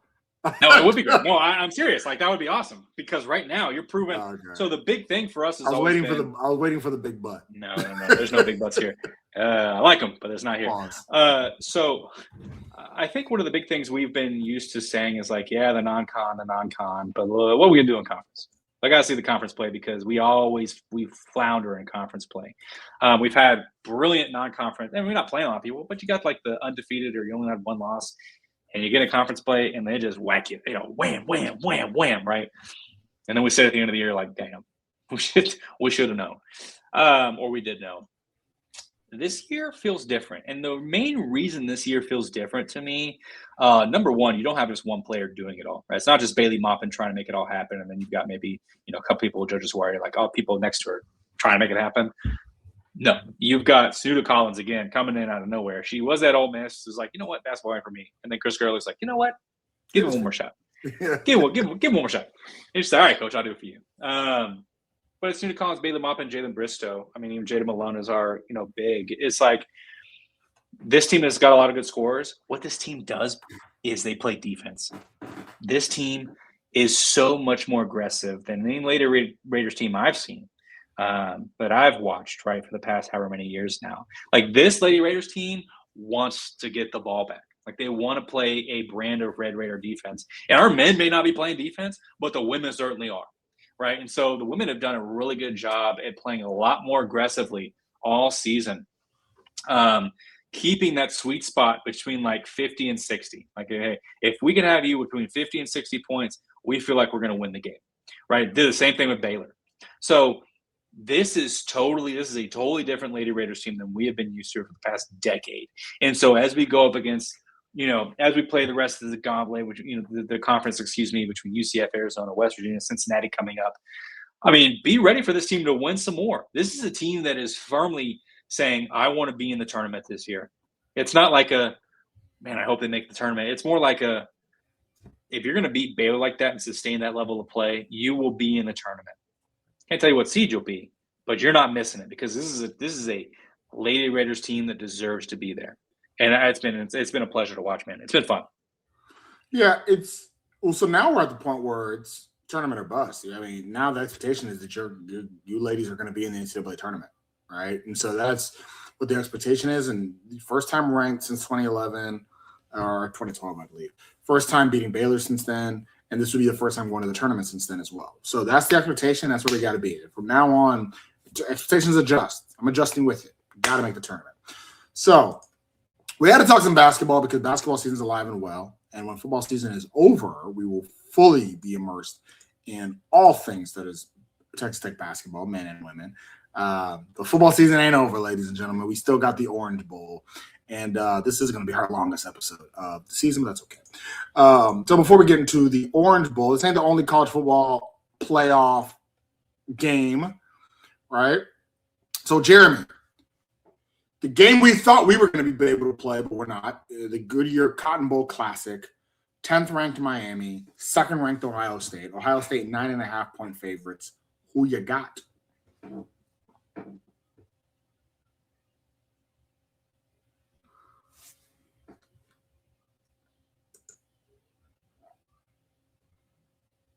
All right, now say it again, unmuted. I said, what's the line right now? 9.5 Ohio State. I like that. See, the thing for me is that we were talking about this, I think, pre-pod. A lot of people are really high on Miami right now because they had a big win over A&M. And absolute credit to them, Mario Cristobal is a great head coach. Like that's a guy who knows, like I know what I need to do to win this game, and he's made sure to do so. Shout out Notre Dame, you'll suck. But does it stack up to, and not necessarily like the blue chip like quality of Ohio State, but we've talked about it already. This Ohio State Buckeyes team is saturated with talent, right? The guys that show up and use it. So I think that Ohio State just has a lot more. When they're playing in Dallas, must be nice. I think Ohio State just has a definite edge here, both offensively, defensively. Like the only way I see Miami making a pathway to win this game is that they shut down, and I mean, even then, when I think about it, like this isn't like a scenario where it's all about Julian Sand, because like Julian Sand, I mean, Indiana proved like that guy don't matter. I don't care about that dude, right? Michigan kind of limited his play sometimes. It's like Julian Sand isn't the only thing that makes this team go. So I don't know. I just think Miami has too much going, or Ohio State has the edge in every category for me, that Ohio State feels like the easy win. Yeah, I don't know how anyone can watch the game against A&M and think Miami's going to win the game, to be honest. Yeah. It's Julian Sand definitely doesn't scare me or surprise me like that, but a defensive battle still leads a little bit more to Ohio State's. I do trust Ohio State's offense more than Miami's, and I think if you're getting held to 10 points against A&M's defense, you're going to get held to 2 against Ohio State's defense. So, I think Ohio State wins. And 9.5 is a good line. I actually think Ohio State still Miami covers. All right, Georgia, Ole Miss. Who you got in this one? Georgia, 6.5-point favorites. Georgia. In the Sugar Bowl. And in the Sugar Bowl. All-State Sugar Bowl. Yeah. Where's the Sugar Bowl, Albie? It's in Atlanta. Yeah, dude. It's in New Orleans. My bad, I'm tripping. It's in New Orleans. Yeah, so, I mean, I think this is Georgia's game to lose. Ole Miss is a good team. I think they've still got a lot of really good players. The magic of like our head coach just left and we're going to beat the brakes off this team died after Tulane. I don't think that's sustained for an entire playoff. So I think that Georgia's got a lot more. I know that they're looking at like Ole Miss of like, you're garbage. Like we've seen you before. Not a big deal. So I think Georgia just like Ohio State against Miami, Georgia just has the advantage in every category. I also have Georgia winning this game. Honestly, if Lane Kiffin hadn't pulled like one of the sleaziest moves I think I've seen, I really would have Ole Miss had a better shot in this game. I really would, but I do not. They did what they did. It is what it is. Georgia's going to win this by at least a touchdown. They're going to cover this one as well. Indiana, 7-point favorites in the Rose Bowl, granddaddy of them all, against Alabama.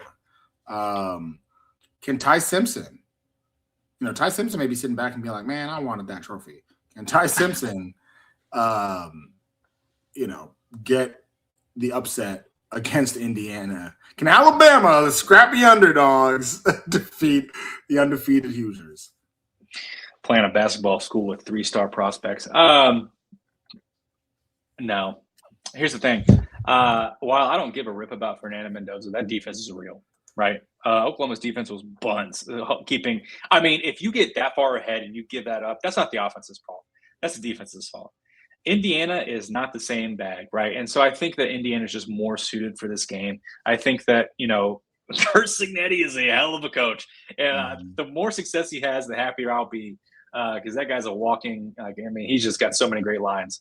But I think Indiana is just a lot more of a complete team. Alabama, and I said it earlier, Alabama relies way too much on the run game for this to work for me. So I think that Indiana just outlasts them. I think Indiana covers fairly easily against Alabama. So I actually do think it's going to be a close game or a closer game, but I think Indiana's still going to win.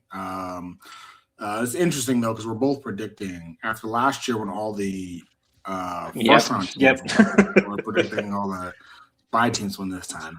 I do think that the top 4 teams are a bit of a gap between the next bunch. So yeah, I do think that there. So that leads us to the 4-5 matchup in the Orange Bowl in Miami. the Oregon Ducks and Phil Knight and Nike, which I just bought 2 Nikes the other day, so I'm sorry, everyone, versus Texas Tech, Oil Money, Cody Campbell, the Wombles, the Sellers, the Gillens, all putting all their money towards these 2 teams. I also did buy gas the other day, so every time you pump it at the station, Texas Tech gets better. That's right. So, with all that being said, Jeremy, as I always do, got to give you a little more metrics. When the Oregon offense versus the Texas Tech defense, usually Texas Tech holds the advantage in almost everything when we do through this. And Texas Tech still holds more advantages than not. However, where Oregon's offense does hold a little bit of advantage, we talked about it. Passing attempts, passing completions, completion percentage. 3rd in the country in completion percentage, 72%. Really good for Oregon in that aspect. They also have the 5th highest QB rating in the country, right? Also really good in that aspect. They don't give up a lot of sacks, right? Also has the advantage there. So Oregon, really good advantage in those aspects. However, flip side, defensively, overall yards, rush yards, we have the advantage. Interceptions, we have the advantage. We don't suffer as many penalties as well. So really good pieces there when the Oregon offense plays Texas Tech defense.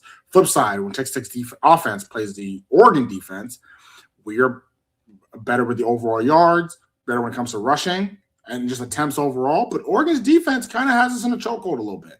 All right, we don't give up a lot of sacks. That's one thing we're also beneficial. And we also don't turn the ball over or fumble the ball at all.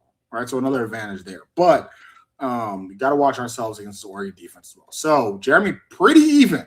Last time it was this even when we were doing a preview pod, we were going to Salt Lake City against Oregon or against Utah. So, Jeremy, what is your prediction here? Yeah, I enjoyed your comparisons of Oregon to a team like Utah, at least pedagogically, right? Be sure to drink. But I think that Oregon does pose so much more of a threat because of the talent in the skill positions for Oregon. There's just so many. Right? Utah had very limited numbers like, hey, this guy's going to beat you. Well, if we lock that guy down, what are you going to do? Shit, I don't know. But something that did play our favor against Utah defensively was grit. And I've heard some people talk about it on other podcasts, that like you're looking at an Oregon team who is, when they like are ahead, they're thriving, right? We're high on the vibes. We're all like dapping up, man. We're just going to keep doing our thing. This is what we do. It's what Oregon does. But when Oregon is playing a very physical team, and then they are suddenly in the throngs of it in the fourth quarter, it's like you don't have this game in the bag unless you like are perfect. Oregon has a very hard time. Oregon doesn't have as much vibes. Everybody's trying to stay focused, right? Kind of. So this is very much does Oregon, the blue chips, carry them to a victory, or does West Texas grit, make this a game? Because if this game is close, especially if Texas Tech is ahead in the turnover margin, which I predict they will be, Texas Tech has the full advantage here. Because what has Texas Tech done all season? Let's get ahead and let's just choke. Let's just keep you from getting any momentum. We'll put our foot on you and we're not letting go. And that's been a huge, we've just been blessed this season to be able to have a defense that says, I don't think so. I don't know. Just no. Right. And own up with it. So for me, I'm looking at this game and I said, X and Y has to happen for Z to become a reality. For Oregon, it's pretty obvious, if Dante Moore is able to sling the ball, if they play this offensive game that we said that would be the key to beat Texas Tech.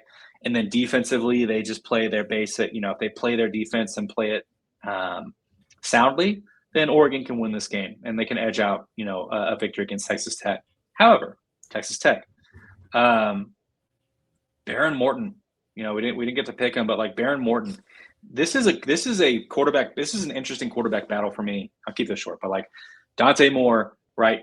Young blood, highly touted, 5-star, wants to stand in the pocket, make the big pass, look good.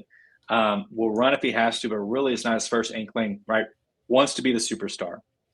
Has not really been tested against a lot of good teams, right? Baron Morton, grizzled, old, injury prone, right? Has been through a lot, has had a lot of shitty seasons, has stuck to his like Texas Tech team through thick and thin, a lot more thick than thin, right?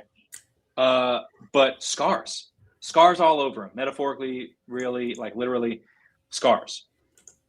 In this scenario, when the game spread is that close, when the teams are metric wise this close to each other, give me the quarterback with scars to stick it out at the end and to make the big play, right?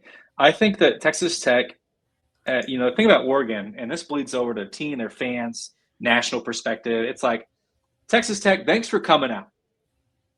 You finally made it to the big stage. Thanks for coming out. We're about to do you like Tulane. We're about to do you like JMU. You don't belong here. But I hope you had fun. Congrats about the Big 12, G5, whatever it is. Nobody cares, right? Texas Tech, I mean, this is the biggest stage we've ever been on.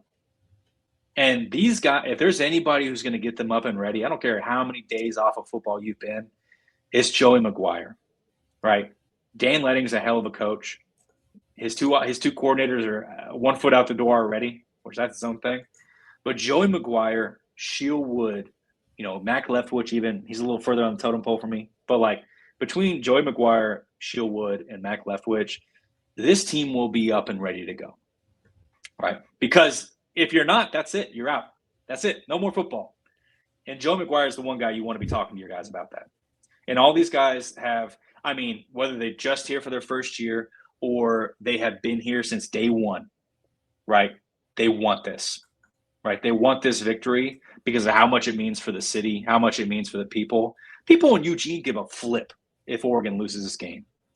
Oregon fans will be pissed, right?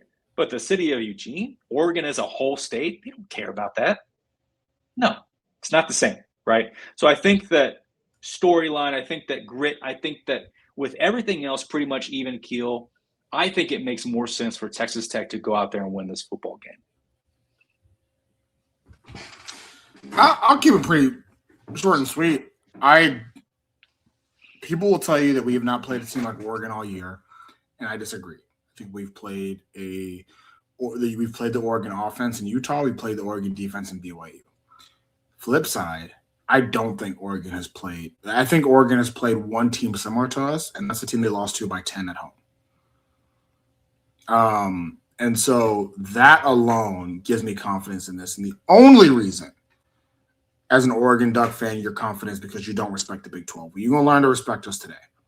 I agree with you. I think that Joey and the team is going to have these guys ready. Every time they've had a break, come off of a bye, started the season, these guys have been itching to play some football, and everything is against Oregon, like you mentioned. The Will Stein thing and the Latoy thing, the two coordinators both leaving. I didn't even think about this before we started recording this pod. Huge. Everything is against Oregon in this game, and I think that leads us to a Texas Tech victory, 31-20. Oh, dang. I didn't realize I didn't give mine. I had 28-21, Texas Tech. Touchdown win. 31-20. So I have multiple scores. You do. That's I have multiple cool. scores. Yeah. Yeah, 31-20. 31-20. So yeah. Jeremy, before we get up out of here, because, we are not just a Texas Tech podcast, but also a Big 12 podcast, I want one-word answers from you. Does TCU beat USC in the Valero Alamo Bowl? Yes. No. Josh, they do. Watch. Does Arizona State beat Duke in the Tony the Tiger Sun Bowl? No. No, they don't. They could.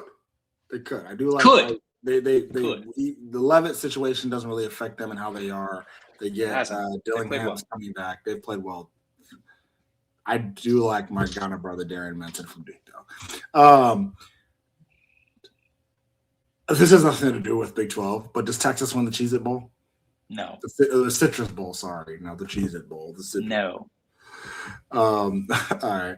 Does Utah playing Nebraska in the Distribution Las Vegas Bowl? Does Utah win? Oh, yeah. Yeah. I think it's a blowout, actually. And then Cincinnati playing Navy in the Liberty Bowl.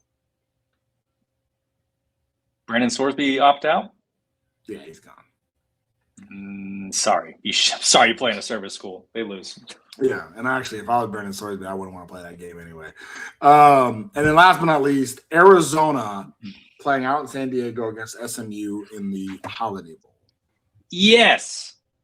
That's your team. That's been your backup team this year. So especially beating SMU, I know you'll be happy about that. All right. Anything else you want to say to the people in this very long podcast? Enjoy it. This is crazy. Win or lose, man. You cannot put this has been an amazing year. So let's enjoy your New Year's, make your dumb resolutions, and then wake up and then break them all when we watch them Red Raiders play them Oregon Ducks out there in Miami. That's right. It's gonna be a good time. We have a lot of friends in town. We're all gonna be watching the game at my buddy's house. Not all of us are Red Raiders, but most of us are. And so it'll be a great time there. And so we're either going to be yelling, screaming tears of joy, or crying. And all our kids are going to be wondering why we're all so mean. What's wrong with daddy? Shut up, little girl. Stuff like that. But no, that's not going to happen. Texas win this game. So for the People's Champ, that is Jeremy Gillen. This is your boy, Albie Shore, at a new Twitter account at @the_Albie Shore. Please report and block that other page at anyone. With all that being said, stay wrecked, people.